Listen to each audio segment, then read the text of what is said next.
Quand une bande d'illuminés décide de vivre ensemble, ça peut faire des étincelles. Bonjour, je suis Delphine Herman et je suis la créatrice de la série fantastico-comique des Illuminés. C'est une série de 10 épisodes sur 28 minutes. Si jamais dans votre quotidien vous commencez à ouvrir des tunnels spatio-temporels, comment le vivrez-vous? Ce qui arrive à Laura. Alors Laura a tout perdu. Son job, son mec, son père vient de mourir, bon ça sent la bonne crise de la quarantaine. Elle hérite quand même d'une jolie maison pavillonnaire dans une très chic banlieue. Elle aimerait vraiment y vivre, mais pas toute seule. Le truc c'est qu'elle n'est pas toute seule. Il y a son père qui hante les lieux. Enfin, il essaye. L'arrivée des deux autres colocataires, Elfie, la chasseuse de fantômes refoulés, et Manuel, le fan de physique quantique, va accentuer les phénomènes paranormaux. Alors qu'ils aspirent à une vie bien tranquille. Comment la cohabitation entre Philippe, le défunt maladroit, sa fille Laura, qui, quand elle chante, ouvre des tunnels spatio-temporels, et les deux autres perchés, va-t-elle se passer? C'est là. Les Illuminés, c'est donc la cohabitation de 4 personnages loufoques qui découvrent leur pouvoir magique ou composent avec, voire les rejettent, alors même qu'ils vivent dans un joli petit cadre pavillonnaire, bien tranquille, qui se veut normal, où les murs ont des oreilles. Laura, l'artiste pragmatique, refoule sa sensibilité profonde. Quand elle chante, elle voyage dans des mondes imaginaires. I can buy myself a flower, write my name in the sand. Et là, elle le voit, son ex, se vautrer du 6e étage. Et quand elle le retrouve dans la réalité, il a quand même la jambe cassée. Il y a plein de petits signes comme ça. Mais ça, tu vois, ça la fait flipper. Donc, elle préfère rester juste petite actrice, donner son cours de comédie musicale, à la rigueur, se taper quelques commandants de bord dans sa jolie petite maison, et c'est tout. Ce qu'elle ne peut pas expliquer, ça existe pas. Elfie, c'est la prof de yoga. C'est une sorte de Ghostbuster en version Mère Teresa. Elle capte les âmes perdues, quoi, les âmes esselées. Elle se fait un petit peu coller, en fait. Et elle en a ras le bol. C'est quand qu'elle peut voir des anges, quoi. Elle veut quelque chose de plus lumineux, quoi.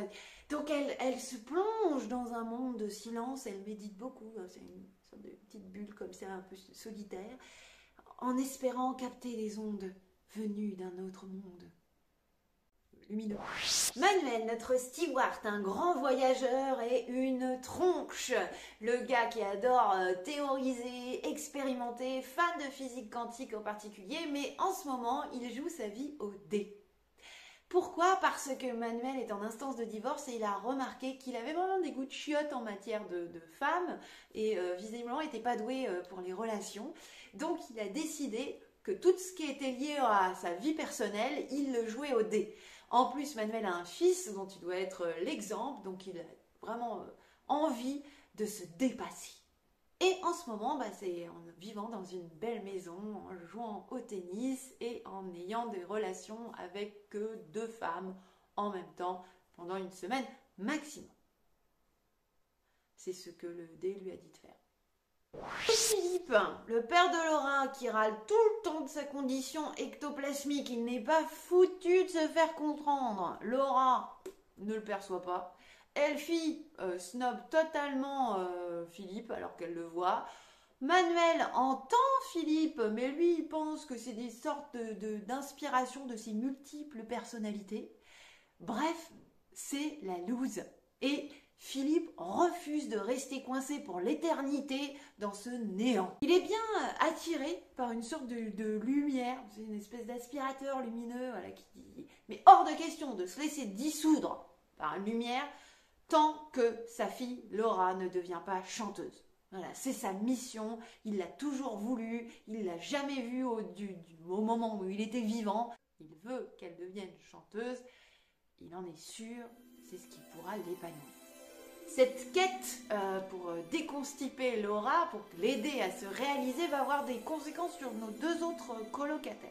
Car s'ils se sont retrouvés à vivre ensemble, ce n'est pas un hasard.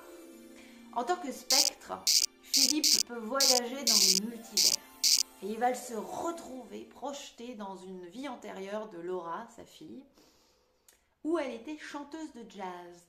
en 1923. Summertime.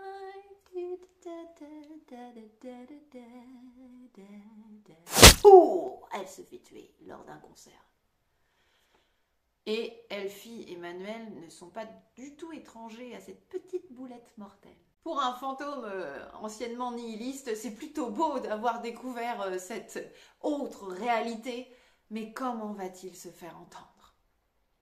Tels des poupées gigognes, nos personnages vont passer d'un monde étriqué à l'infini. À travers toutes les petites épreuves du quotidien, la série remet en question le réel. Les fantômes, l'imaginaire et même la mémoire d'autres vies impactent le réel, impactent le quotidien. Et la série pose ces questions avec humour et fantaisie. Quand le monde invisible devient visible, sommes-nous prêts à l'accepter ?